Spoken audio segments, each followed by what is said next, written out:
On ne le sait pas toujours, mais à l'instar de Scènes de la vie conjugale, Fanny et Alexandre n'est pas un film, mais une mini-série produite pour la télévision suédoise, puis retaillée en long métrage pour le cinéma.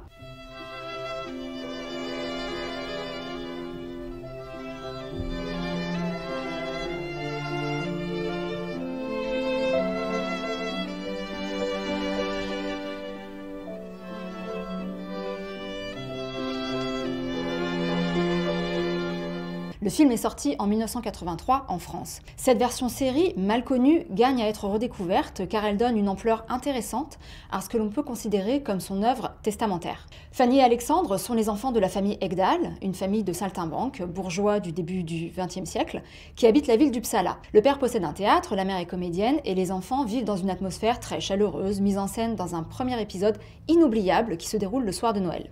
La mort brutale de leur père et le remariage de leur mère avec un pasteur marquent leur arrachement à ce monde pour la froideur d'un presbytère. Le propre père de Bergman était pasteur et beaucoup d'éléments de Fanny et Alexandre, dont il a d'abord écrit l'histoire sous forme de roman, sont inspirés de ses souvenirs d'enfance. Il y est donc largement question de la cohabitation des générations, du cycle de la vie et de la mort, et de la puissance de l'imagination comme échappatoire à un quotidien morose. Cela n'en fait pas pour autant une série pour les enfants, mais elle peut être regardée avec de grands enfants. C'est la meilleure introduction à l'œuvre de Bergman qui soit.